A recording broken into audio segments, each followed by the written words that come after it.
igreja, sejam todos muito bem-vindos ao nosso culto. Nós vamos estar iniciando em oração para pedirmos a Deus para que Ele esteja falando conosco durante essa noite. Oremos. Senhor, nós te agradecemos, ó Pai, muito obrigada por essa noite, muito obrigada por este dia, obrigada porque o Senhor tem cuidado e zelado por nós, ó Deus, obrigada pela nossa semana, esteja abençoando para estarmos cada dia mais gratos, ó Deus, e felizes com a sua presença em nossas vidas, ó Deus. Senhor, esteja falando aos nossos corações durante todo esse culto, esteja nos mostrando aquilo que o Senhor deseja que nós estejamos aprendendo, ó Pai, e nos dê forças, ó Deus, para que nós possamos estar vivendo de acordo com a sua vontade, ó Pai. Em nome de Jesus, amém. Bom, nós estamos no mês de missões nacionais e eu vou ler um trechinho sobre o nosso tema, que diz assim: porque Ele me amou, vou amar o meu próximo, vou multiplicar a mensagem da salvação, vou orar pela minha geração e vou repartir o amor de Deus a todos. Então, que nós possamos estar fazendo isso durante todos os momentos da nossa vida, né? O momento de missões nacionais, é para a gente pensar também em quem está do nosso lado, em quem está perto da gente e por quem a gente precisa orar também. Nesse momento, nós vamos ter um hino do HCC.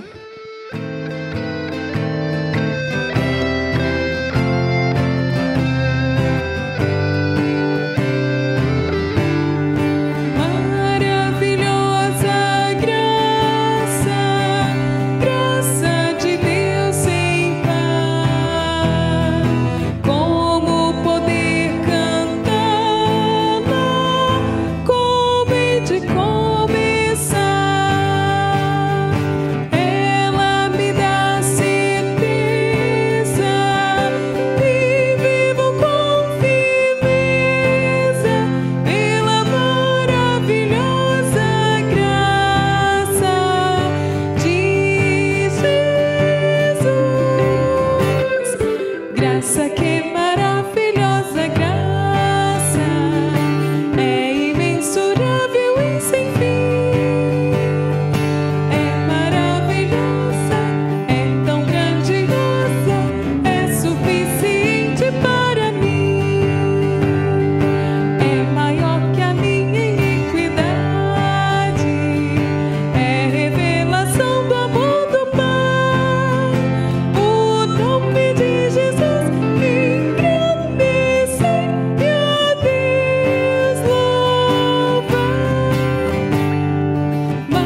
leitura bíblica que se encontra em Colossenses 3, o versículo 1, que diz assim: Portanto, se fostes ressuscitados juntamente com Cristo, buscai as coisas lá do alto, onde Cristo vive, assentado à direita de Deus. Amém? Agora nós vamos estar falando o tema de campanha de missões nacionais, que é Porque Ele me amou, e a nossa divisa que se encontra em 1 João 4, versículo 19, que diz o seguinte: Nós amamos porque Ele nos amou primeiro. Agora nós vamos ter o nosso momento missionário.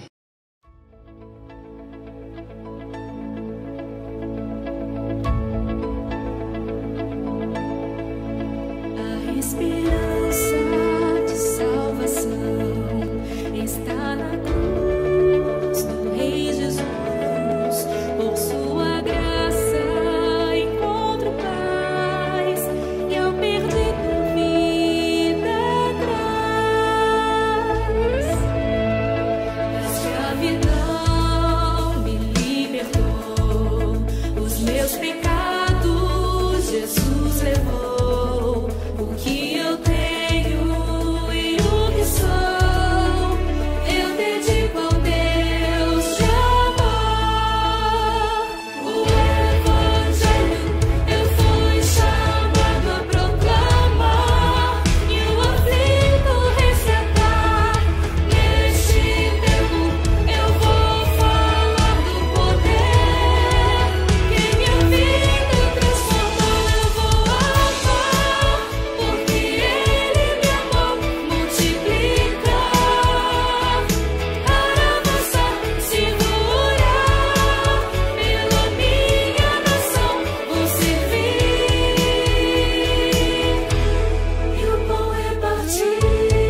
do amor dos batistas brasileiros, porque quando meu pai faleceu, eu tinha 9 anos de idade e eu questionava muito por que ele havia morrido.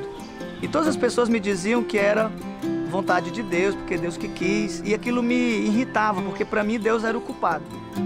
Quando eu completei 13 para 14 anos de idade, a primeira igreja batista em Russas alcançou um vizinho meu, chamado Edmilson, que me convidou. Na mensagem, no finalzinho da mensagem, o pastor Isaías, que é missionário de Missões Nacionais, ele disse o seguinte: olha, Deus quer que você saiba que Ele é o seu pai e que independente da perda que você tenha tido, Ele sempre cuidou de você.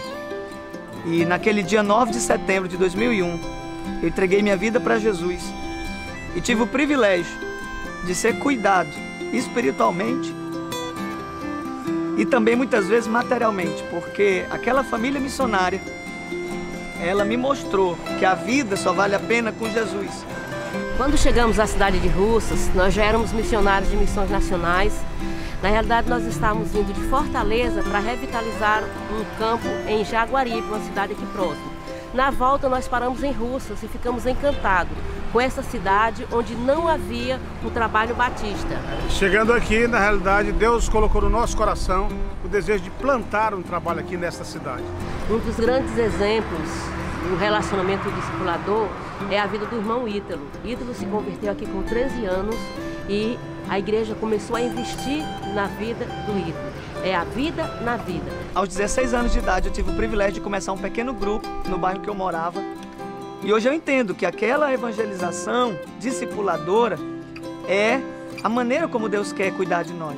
Ele quer que cada pessoa cuide um do outro. Então, eu comecei a evangelizar, a convidar pessoas, a cuidar de pessoas. E hoje, para a glória de Deus, lá em Russas, nós temos a segunda igreja batista, que é fruto desse pequeno grupo que nós iniciamos com 16 anos de idade. E em 2014, nós chegamos aqui em Fortaleza com a missão de plantar uma igreja no bairro Jacarecanga. Existem 2.700.000 pessoas precisando de Jesus. Então, eu comecei a orar para que Deus nos direcionasse.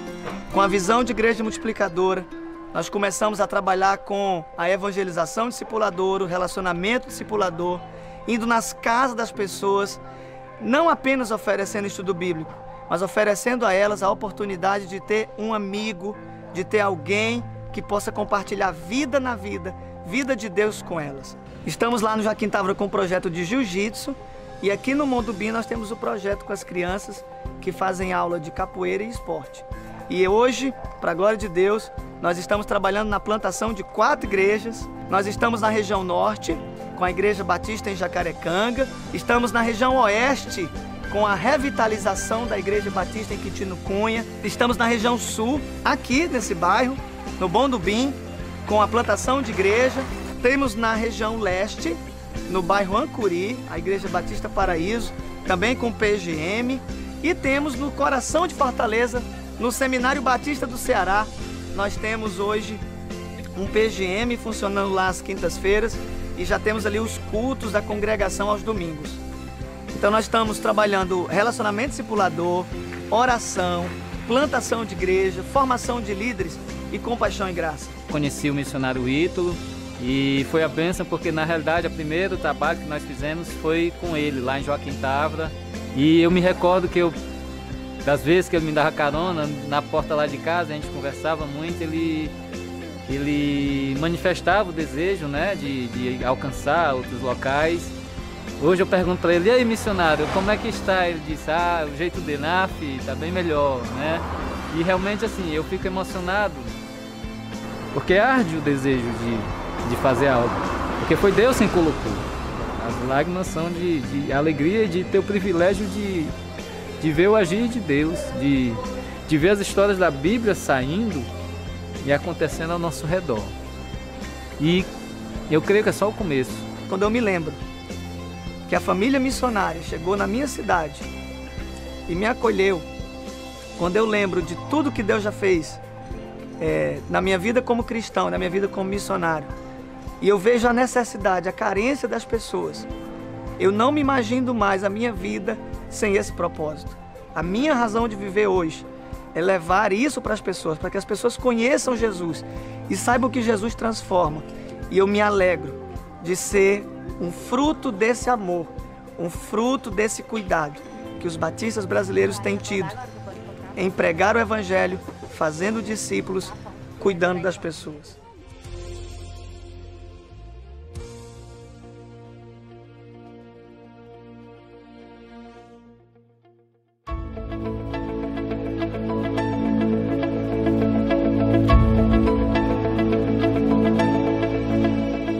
Oi, irmãos, e aí, todos animados para a campanha de Missões Nacionais? Espero que sim. Missões Nacionais está atuando desde 1907. Muito tempo, né? Durante muito tempo, levando dignidade para muitas pessoas, muitas famílias espalhadas pelo nosso Brasil. E agora, né, nós temos a oportunidade de contribuir com missões, de orar, né, de interceder pelos missionários, que com certeza tem trabalhado bastante nesse nosso Brasil. E eu queria lembrar aos irmãos que todos os dias eu estou postando no grupo, né, de WhatsApp os pedidos de oração. Então, todo dia tem um pedido. Então, eu queria que você separasse um tempinho, né, para você estar orando, intercedendo por esses pedidos que são disponibilizados todos os dias no grupo de WhatsApp. Então, separa um tempinho para estar fazendo isso, tá bom, irmãos?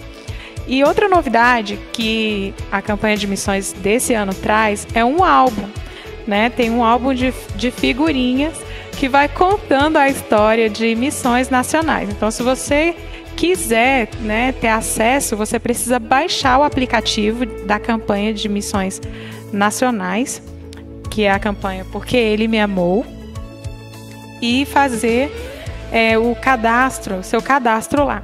Então, assim, todos os dias ou toda semana, eles vão postando uma forma de você conseguir essas figurinhas. Às vezes é assistir um vídeo de missões, ou tá tendo uma live, e nessa live eles disponibilizam o código para você conseguir as suas figurinhas. Em uma só vez eu consegui um pacote com 7 figurinhas, não veio nenhuma repetida. Coisa boa, né? Então você pode doar figurinhas também. Foi uma estratégia, né, que eles pensaram para que a gente conheça os missionários que estão trabalhando com missões nacionais, para que a gente conheça também os trabalhos que são desenvolvidos pelos missionários. Então, irmão, essa campanha, ela traz um tema bem legal, né? Porque Ele me amou, nós amamos porque Ele nos amou primeiro. Então, vamos doar, né? Vamos contribuir, vamos doar um pouco do nosso tempo para interceder pelos missionários. Eu acredito que, independente da campanha, eu sei que essa igreja é uma igreja missionária e está sempre orando pelos missionários, está sempre contribuindo através do PAN, né? Sempre tem aí o seu missionário que você adotou. Então, vamos orar, vamos interceder, vamos contribuir com missões nacionais e não perca essa oportunidade, tá bom? Que Deus abençoe vocês. Nesse momento, nós vamos fazer o nosso momento de intercessão em prol de missões nacionais. Então, vamos estar colocando nesse momento todo o nosso Brasil, todos os estados do nosso Brasil e todas as pessoas que a gente também tem contato. São as pessoas com quem a gente convive e que muitas vezes a gente se esquece de estar orando por elas, de estar pedindo por elas e pedindo que Deus tenha misericórdia dessas pessoas. Oremos. Senhor, nós nos colocamos em Tua presença, ó Pai, para realmente pedir, ó Deus, pedir pelo nosso Brasil, ó Deus, pedir pela nossa nação. Queremos colocar em Tua presença nesse momento, ó Deus, a vida de tantas pessoas que nos rodeiam, tantas pessoas que nós convivemos e que muitas vezes nós deixamos de orar, ó Pai. Queremos pedir perdão por muitas e muitas vezes passarmos pela vida das pessoas sem lembrarmos e sem falarmos do Teu amor, ó Deus. Senhor, esteja tocando no nosso coração para que cada pessoa que esteja passando pela nossa vida, a partir desse momento, esteja entendendo um pouco mais de Ti, ó Deus. Que nós possamos estar falando verdadeiramente do Seu amor com toda a nossa vida, com as nossas atitudes, com os nossos jeitos, ó Pai. Que tudo, ó Deus, esteja rodeado de Ti em nossas vidas, ó Pai. Senhor, queremos colocar em Tua presença a situação do Brasil em relação ao coronavírus, ó Deus. Tantas pessoas que já faleceram, tantas pessoas que já perderam familiares, que o Senhor possa estar trazendo o consolo a esses corações, ó Deus. E que isso não afaste essas pessoas de Ti, muito pelo contrário, ó Pai. Que o Senhor possa estar fazendo com que isso também aproxime aproxime as pessoas de Ti, ó Deus. Que, em nome de Jesus, tudo possa ser usado para a honra e a glória do Seu nome. Nós sabemos que tudo que acontece está debaixo do Teu controle, está debaixo da Tua vontade, e que isso realmente possa ser uma verdade em nossas vidas, ó Pai. Perdoe-nos por muitas vezes estarmos reclamando, perdoe-nos por muitas vezes não vermos a misericórdia do Senhor que tem sido derramada em nossas vidas durante todos os momentos dessa quarentena, ó Pai. Muito obrigada pelo nosso pão de cada dia, muito obrigada pela nossa moradia, obrigada pelo sustento, ó Deus, obrigada por todas as coisas que o Senhor tem feito em nossas vidas. Esteja abençoando também os missionários nacionais, ó Deus, aquelas pessoas que têm andado por esse Brasil e falado com pessoas que muitas vezes nunca nem ouviram falar do Teu amor, ó Deus, que não conhecem verdadeiramente o Senhor, ó Deus, que não sabem quem Tu és, ó Pai. Esteja cuidando dessas pessoas, livrando de todo mal e fazendo com que a obra que elas têm feito realmente seja para a Tua glória, ó Deus, e que tudo corra bem, ó Pai. Em nome de Jesus, amém. Nesse momento, nós vamos estar cantando um cântico em louvor e honra do nosso Deus.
Agora nós vamos estar tendo o nosso momento de oração, intercessão pelos nossos pedidos da igreja. Nós temos alguns pedidos que são pela nossa volta aos nossos cultos. Em outubro nós estaremos voltando a ter cultos presenciais aqui na igreja. Então, que os irmãos possam estar orando para que tudo ocorra de acordo com a vontade de Deus, para que tudo dê certo e que nós estaremos seguindo todas as precauções que o Ministério da Saúde tem dado, mas que os irmãos também estejam entendendo a situação de cada um em relação a isso. Pedir também pela equipe de culto que tem gravado os cultos durante toda essa quarentena, que tem vindo à igreja e tem se exposto a mais para poder estar gravando os cultos, que Deus esteja guardando. Pela diretoria da igreja, pela família do pastor e pelas pessoas que foram contaminadas pelo coronavírus, pessoas que a gente conhece, pessoas que a gente também não conhece, e pelos familiares dessas pessoas, para que Deus possa estar cuidando e curando também essas pessoas. Oremos. Senhor, nós queremos nos colocar novamente em Tua presença para agradecer, ó Deus. Muito obrigada porque nós podemos estar orando a Ti. Muito obrigada porque a oração é um meio de comunicação que nós só precisamos realmente estar em conexão contigo, ó Pai. Nós não precisamos de uma pessoa para intervir, ó Deus. Muito obrigada por isso, ó Deus. É muito bom poder estar em contato contigo, em contato direto contigo, ó Deus. Senhor, nesse momento queremos colocar todos esses pedidos em Tua presença, ó Deus, e os pedidos que estão no coração de todos os irmãos, ó Pai. Esteja respondendo as orações, ó Deus, esteja respondendo os pedidos de oração e fazendo com que essas pessoas estejam entendendo a vontade do Senhor, ó Pai. Queremos colocar nesse momento a nossa volta aos cultos, ó Deus, presenciais, que o Senhor possa estar à frente, ó Pai, fazendo com que isso ocorra da melhor forma possível, ó Pai. Peço que desde já o Senhor já esteja repreendendo todo o mal, ó Deus, que possa estar voltando os cultos para a honra e a glória do Teu nome verdadeiramente, ó Pai, e para o bem da Tua igreja, que nada venha para o mal ou para piorar, ó Deus. Nesse momento também quero colocar as pessoas da Tua igreja, ó Deus, que já foram curadas em relação ao Covid-19, ó Deus, muito obrigada por isso. Obrigada porque o Senhor demonstrou o Seu amor, o Senhor demonstrou a Sua bondade através disso, ó Pai. E também quero pedir que o Senhor console o coração das pessoas que perderam entes queridos, que perderam pessoas da família, ó Pai, com relação a essa doença, ó Deus. Senhor, esteja fazendo com que essas pessoas entendam a vontade do Senhor e entendam o que o Senhor deseja mostrar para elas nesse momento, ó Pai. Em nome de Jesus, amém. Nós vamos estar fazendo agora a leitura bíblica que se encontra em Colossenses 3, versículo 16. Habite ricamente em vós a palavra de Cristo. Instruí-vos e aconselhai-vos mutuamente em toda sabedoria, louvando a Deus com salmos e hinos e cânticos espirituais, com gratidão em vosso coração. Então, que nós possamos estar louvando a Deus e ouvindo a palavra dele, realmente com gratidão nos nossos corações.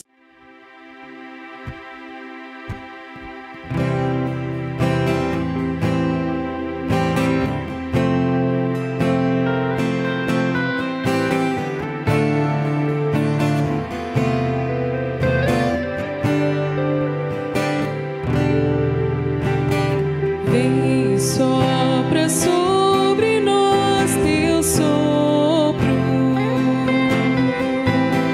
reunidos neste ajuntamento,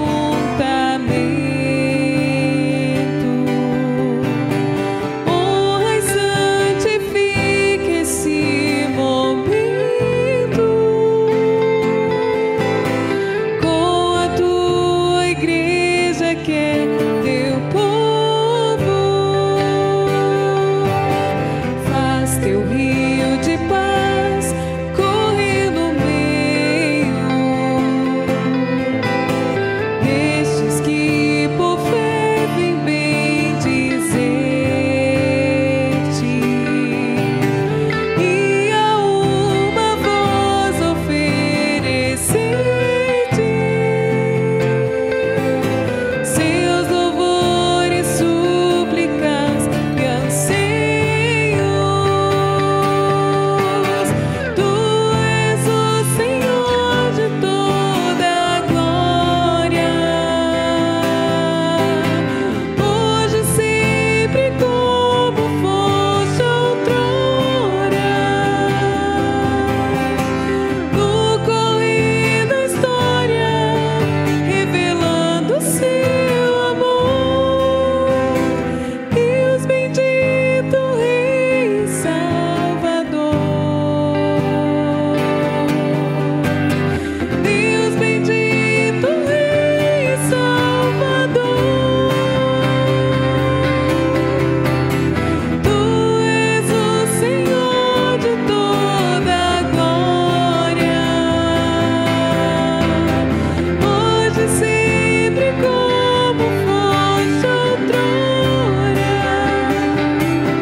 Boa noite, igreja. A graça e a paz do nosso Senhor Jesus seja sobre todos vocês. Para nossa reflexão hoje, eu convido você a abrir a sua Bíblia no Salmo 18. Salmo 18, nós vamos fazer a nossa leitura do versículo 1, do versículo 2 e do versículo 3. Nós vamos analisar juntos todo o conteúdo desse salmo. Então, para isso, se for possível, eu peço que você deixe a sua Bíblia aberta para a gente fazer algumas ponderações. Diz assim o texto: Eu te amo, ó Senhor, força minha.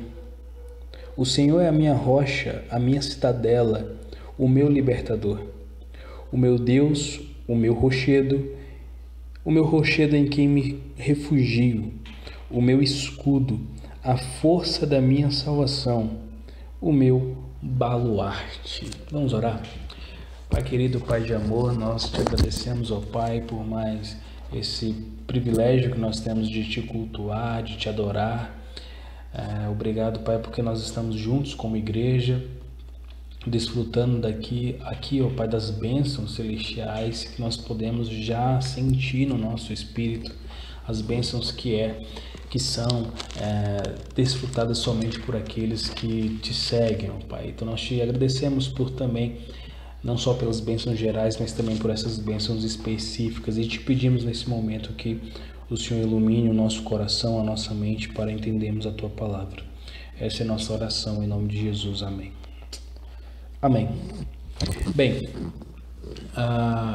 o livro de Salmos testemunha a relação vibrante que existia entre Deus e o povo de Israel.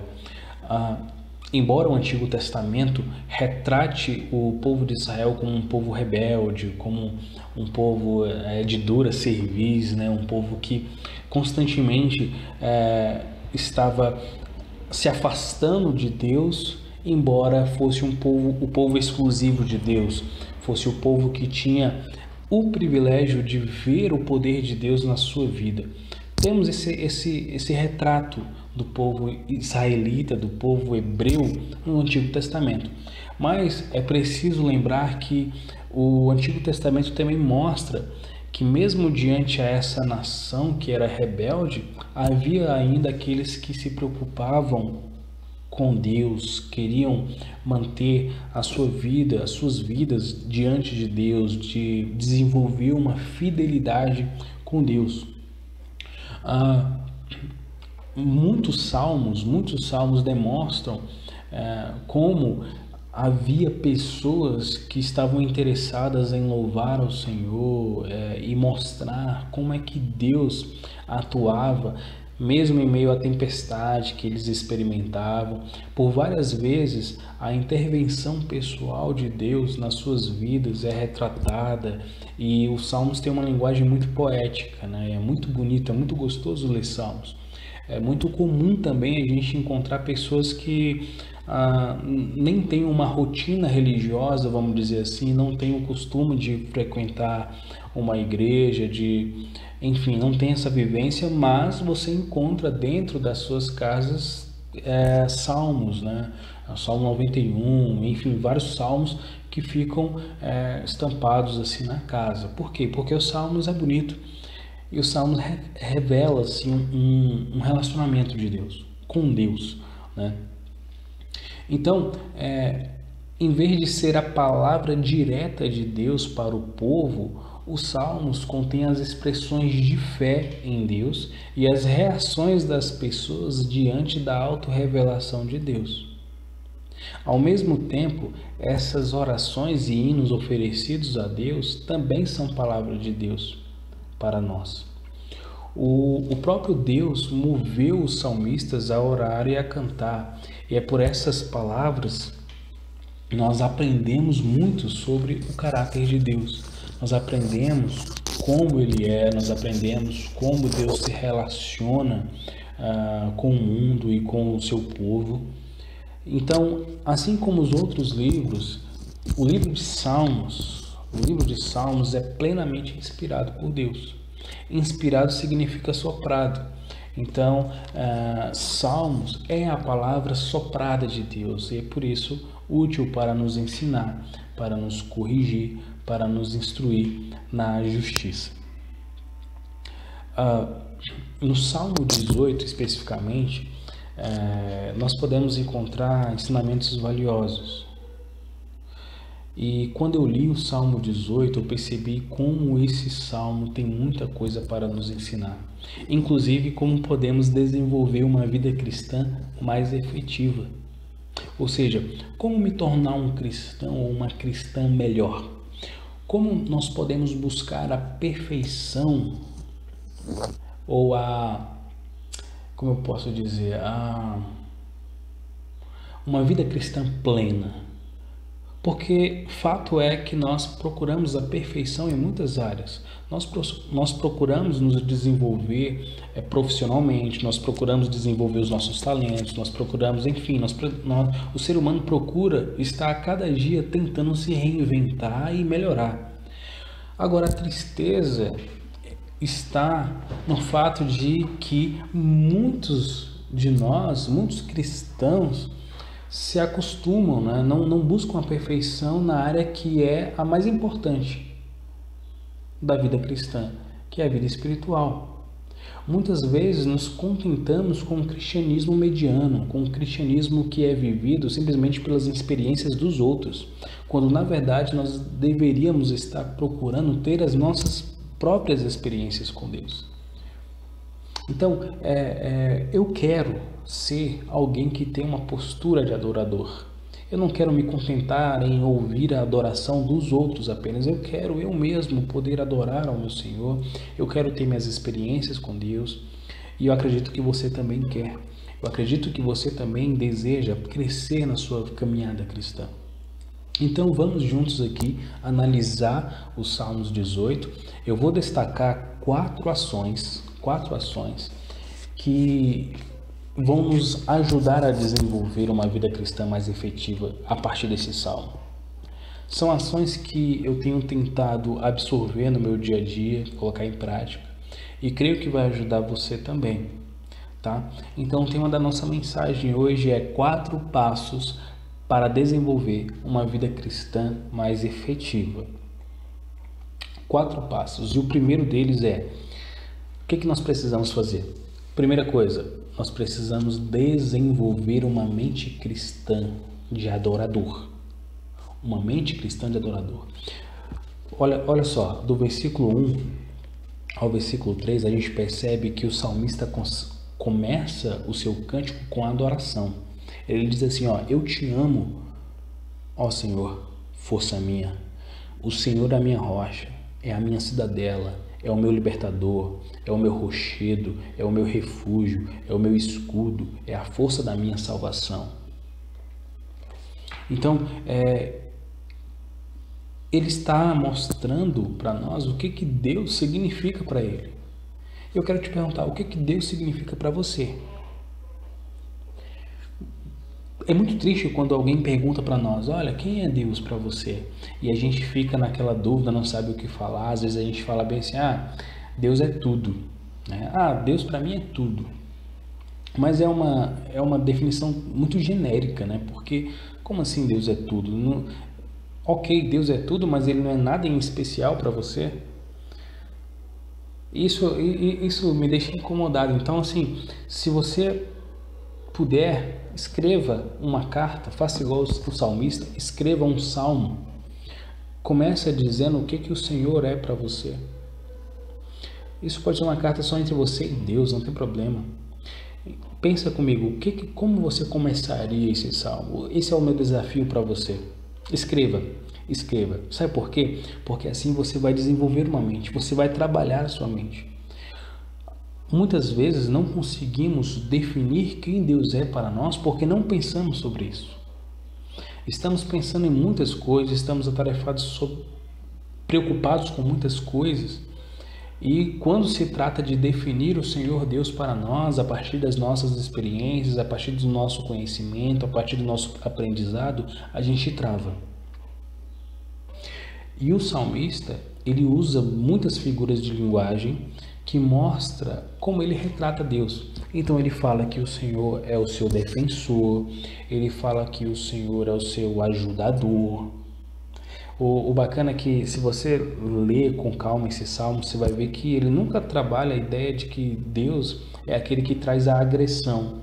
Aqui nesse salmo ele vai trabalhar a ideia de Deus como aquele que ajuda, como aquele que vivencia, presencia a dor dele e o salva. Eu acho interessante quando alguém fala de Deus apenas em aspectos transcendentais. Por exemplo, Deus é o que controla, que governa o universo. Deus é aquele que fez tudo e ele tem poder para trazer tudo. Tem pessoas que até chegaram a dizer que foi Deus que trouxe o coronavírus, né? O coronavírus foi obra de Deus. E aí você pergunta, por que não? Por que Deus trouxe o coronavírus? Aí as pessoas falam, não, é para penalizar, é para punir, é para... enfim. Isso me deixa admirado porque muitos de nós estão com uma ideia muito transcendental, e a gente precisa lembrar que Deus, ele não só é transcendente, como ele é imanente. O nosso Deus é aquele que controla, que governa, que é soberano, mas é o Deus também que se fez carne e habitou em nosso meio e suportou todas as dores que nós carregamos na nossa existência. Não é um Deus que está de longe, mas é um Deus que está perto de nós, é o Emanuel, é o Deus conosco. Precisamos lembrar disso. Isso me lembra uma passagem no Evangelho de Lucas, quando Jesus encontra com um cego de nascença. E os discípulos perguntam, mestre, quem foi que pecou para esse cego nascer assim? Olha a ideia dos discípulos. A ideia, a teologia deles era que Deus, como governa tudo, trouxe a doença para aquele rapaz, para aquele homem, devido a algum pecado. E o que é mais interessante é quando Jesus diz assim, não, ninguém pecou. Isso está acontecendo para que a glória de Deus seja manifestada na vida dele. E a glória de Deus é manifestada quando o Senhor Jesus cura aquele cego. Isso é maravilhoso. O nosso Deus é um Deus que tira a cegueira, é um Deus que nos limpa da nossa lepra pecaminosa, é um Deus que muda a nossa existência, é um Deus que muda a nossa realidade. Então a gente precisa lembrar disso. A gente precisa lembrar disso. Deus é o Deus que nos assiste, que nos acompanha e que cuida de nós. Então comece o dia com um espírito de adoração.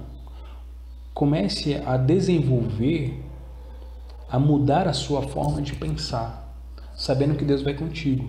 Porque haverá dias que você vai acordar feliz da vida e você vai poder dizer, olha, quem é Deus para mim? Não, o Senhor é o Deus da minha alegria, é o Deus da minha felicidade, é o Deus que traz alegria para o meu coração. E haverá dias também maus, onde você vai ter força apenas para dizer, o Senhor é aquele que me sustenta, o Senhor é aquele que cuida de mim, o Senhor é o meu refúgio. Veja, você está treinando a sua mente em adoração. Você está trazendo o sobrenatural de Deus para a sua vida. Nós precisamos trazer, nós precisamos experimentar isso. Nós fazemos isso quando mudamos a nossa mente, a nossa forma de pensar. Os nossos pensamentos determinam as nossas ações. Você sabia disso?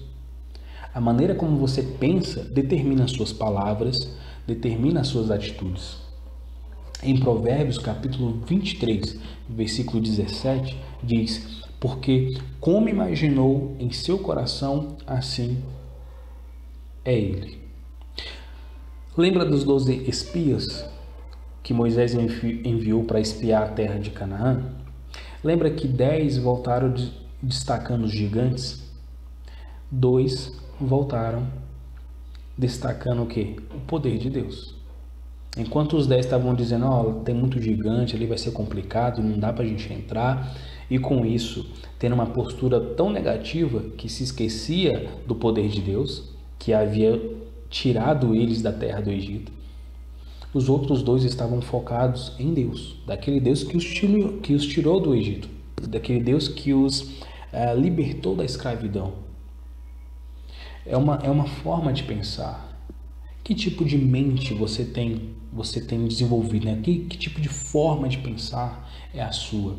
É aquele que só olha o problema? É aquele que só olha a dificuldade? Ou é aquela forma de pensar que destaca o tamanho de Deus, que destaca o poder de Deus, o auxílio do Senhor? É esse tipo de pensamento que nós devemos ter caso desejemos ter uma vida cristã mais efetiva. Então comece o dia com um espírito de adoração, porque é importante a gente treinar a nossa mente, porque nós vamos enfrentar muitas batalhas durante a vida. Tenho certeza que você já enfrentou muitas e tem muitas batalhas ainda para vencer. Mas a questão é que as maiores batalhas não são travadas na escola, não são travadas na faculdade, não são travadas no trabalho. As maiores batalhas são travadas na nossa mente. Portanto, se começarmos o dia com pensamentos que exaltam a Deus e que nos lembram das suas maravilhas, que nos lembram da sua presença, com certeza muitas batalhas serão vencidas e nós desenvolveremos uma vida cristã mais efetiva. O segundo passo seria reconhecer Deus nas nossas experiências. Porque veja, do versículo 4 até o versículo 9, nós temos um quadro do livramento divino. O salmista diz: livrou-me. E quando o salmista, no seu desespero, ele clamou ao Senhor por ajuda, ele diz que a terra tremeu, o Senhor trovejou e o livramento veio. A mente que adora nunca tira Deus da equação. Quando o problema surge, ele automaticamente clama ao Senhor. Ele não procura Deus como último recurso, mas Deus é aquele que está com ele em todos os momentos. E ele não só clama a Deus, como também reconhece o favor dele nos livramentos, nas suas experiências. Tem gente que diz que nós aprendemos muito com as experiências, mas eu prefiro dizer que Deus sempre tem algo a nos ensinar através das experiências, seja para nossa correção, seja para o nosso crescimento. E o salmista descreve a sua experiência com Deus de uma maneira bem interessante. Primeiro, ele descreve o seu problema da seguinte forma, a partir do versículo 4 e 5. Cadeias infernais me cingiram e tramas de morte me surpreenderam. Veja. Perdão, eu li o versículo 5, né? O versículo 4 diz: laços de morte me cercaram, torrentes de impiedade me impuseram terror. Cadeias infernais me cingiram e tramas de morte me surpreenderam. A gente tem aqui uma linguagem poética, né? Infelizmente, nós não somos educados na arte da poesia, da oratória. A nossa educação é muito racional e é muito, como eu poderia dizer, bruta, né? Muita razão. E a gente tem muito que aprender com a poesia judaica. Eu acho que é por isso que quando tem algum evento, né, algum aniversário de casamento e etc., o pessoal compra cartãozinho, né, que tem uma poesia bonita. Porque se a pessoa for escrever uma poesia, não vai sair nada, não vai sair muita coisa boa, porque não tem esse costume, não foi educado assim. Nós não somos educados na poesia, infelizmente. Mas aqui a gente tem uma linguagem poética que é muito comum, que era muito comum na cultura judaica, que descreve os problemas, né, utilizando esses recursos de linguagem. Então é por isso que ele vai descrever o problema. Interessante, ele não fala qual é o problema dele, ele apenas descreve como é. E ele diz: olha, cadeias infernais me cingiram. Ele não estava no inferno, mas ele está dizendo que o problema dele era tão grave que era isso que ele estava sentindo. Laços de morte me cercaram. Mas o mais bacana disso tudo, o legal, o bacana mesmo, é quando ele começa a descrever o favor de Deus. Ele mostra o tamanho do problema, mas depois ele mostra que o seu Deus é muito maior do que o seu problema. Versículo 6, olha só o que ele diz: Na minha angústia invoquei o Senhor, gritei por socorro ao meu Deus. Ele do seu templo ouviu a minha voz, e o meu clamor lhe penetrou os ouvidos. Então a terra se abalou e tremeu, vacilaram também os fundamentos dos montes e se estremeceram, porque ele se indignou. Olha só o versículo 13. Do versículo 13 ao 19 é muito bonito. Diz assim, ó: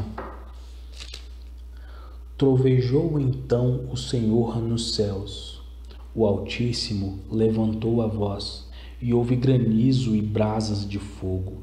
Despediu as suas setas e espalhou os meus inimigos. Multiplicou os seus raios e os desbaratou. Então se viu o leito das águas e se descobriram os fundamentos do mundo. Pela tua repreensão, Senhor, pelo iroso resfolgar das tuas narinas. Do alto me estendeu ele a mão e me tomou, tirou-me das muitas águas. Livrou-me de forte inimigo e dos que me aborreciam, pois eram mais poderosos do que eu.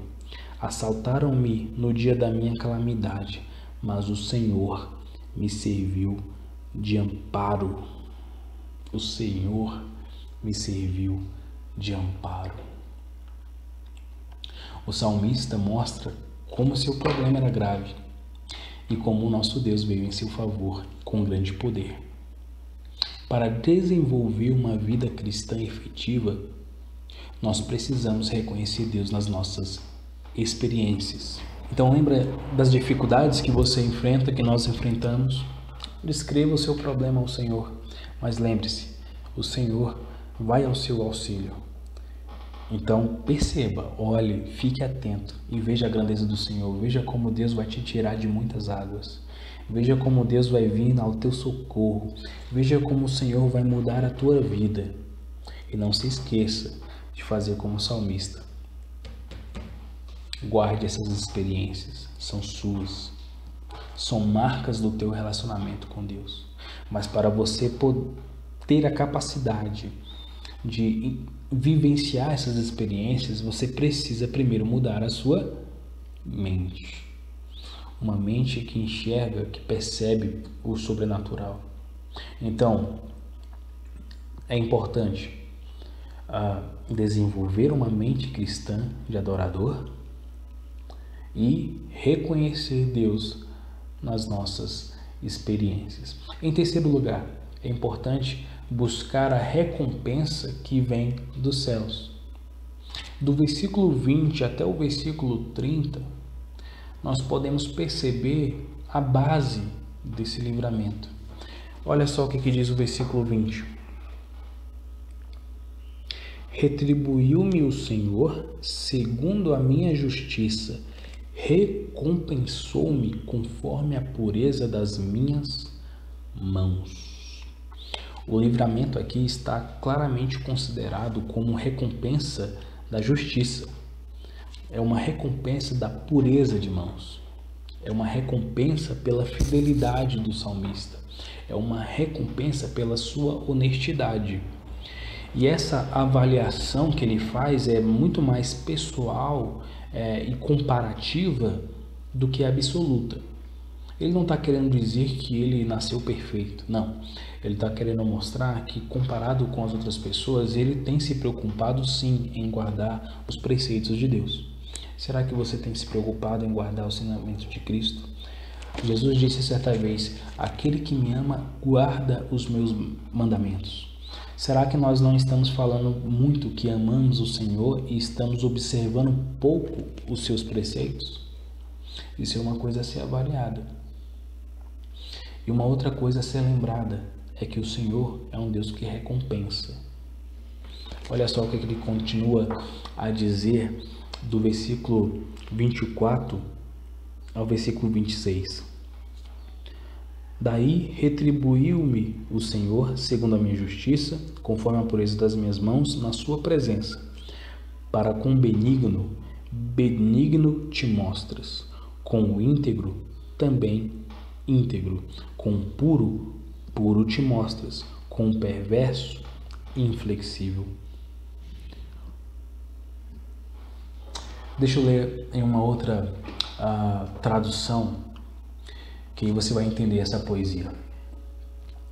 Ele diz assim, ó: com o benigno te mostras benigno, e com o homem sincero te mostras sincero. Com o puro te mostrarás puro, e com o perverso te mostrarás indomável. Veja, o Senhor, o nosso Deus, é um Deus justo. Ele sabe aqueles que trabalham pela justiça e sabe aqueles que trabalham em prol da desonestidade. Então, vale a pena ser fiel ao Senhor. Vale a pena ser fiel ao Senhor.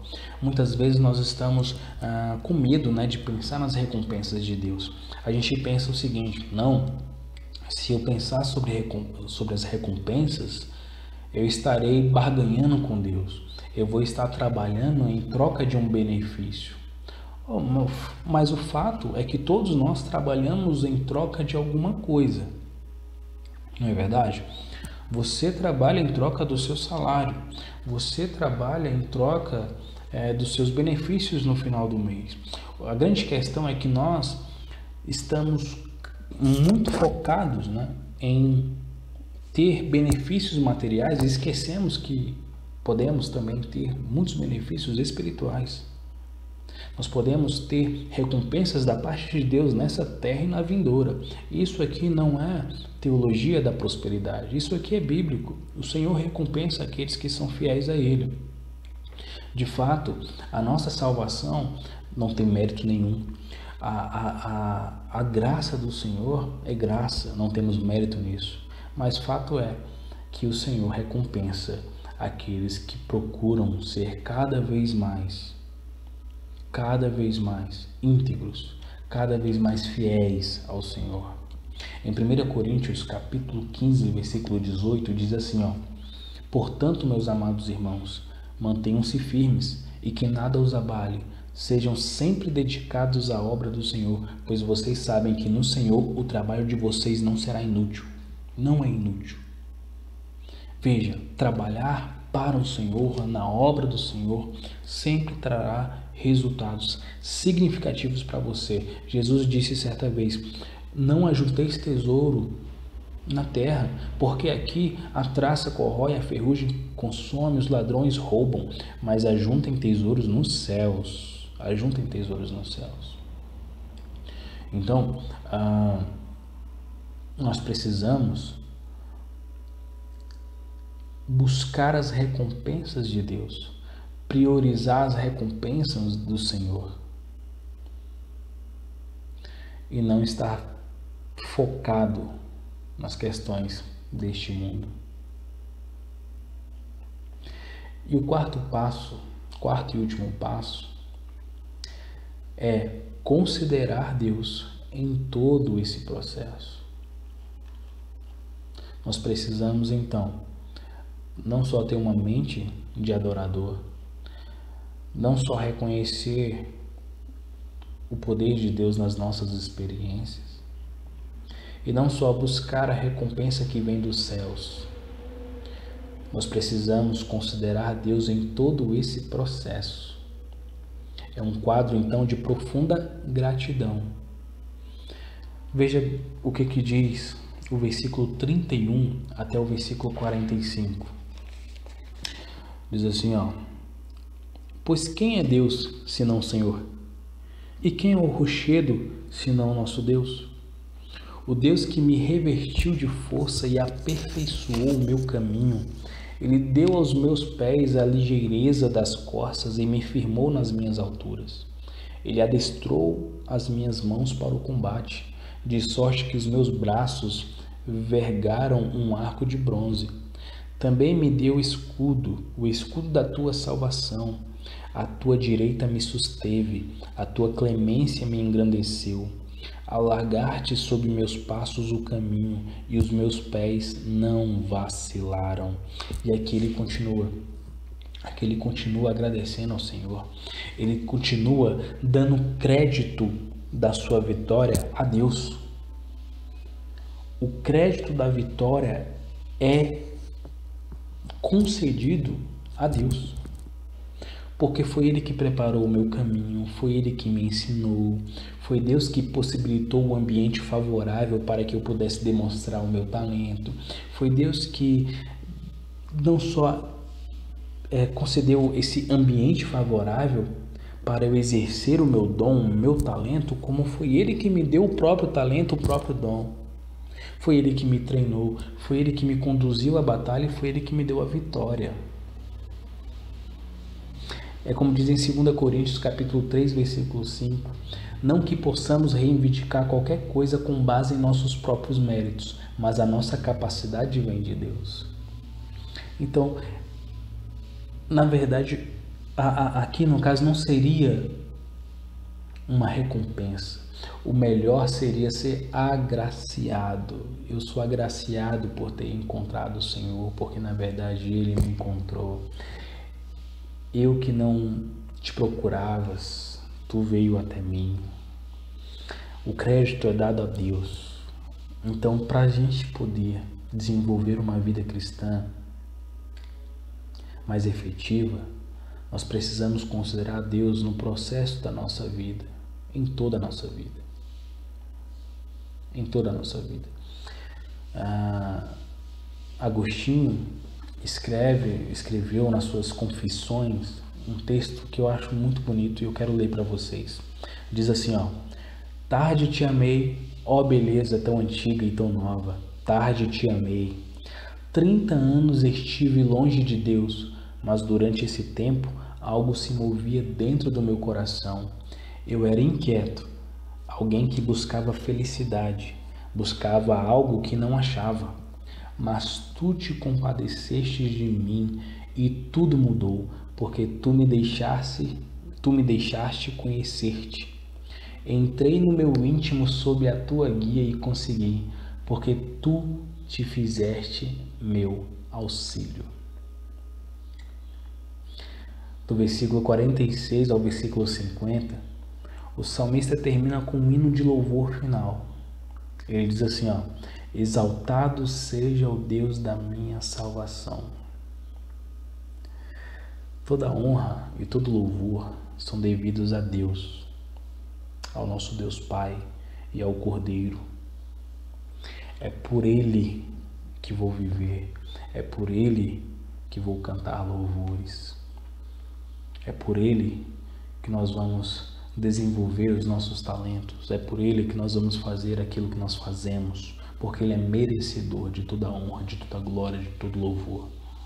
Portanto, se nós desenvolvermos uma mente cristã, se nós reconhecermos Deus nas nossas experiências e se buscarmos as recompensas que vêm dos céus, considerando a graça de Deus em todo esse processo, assim como o salmista faz no Salmo 18, nós vamos com toda certeza sermos mais prósperos e felizes na nossa caminhada cristã.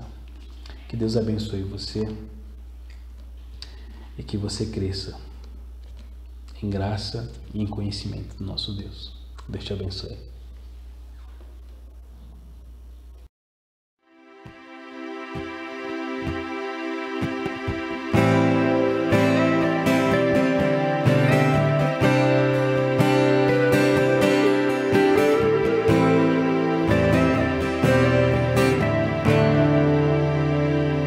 Graças eu te dou, Pai, pelo preço que pagou, sacrifício de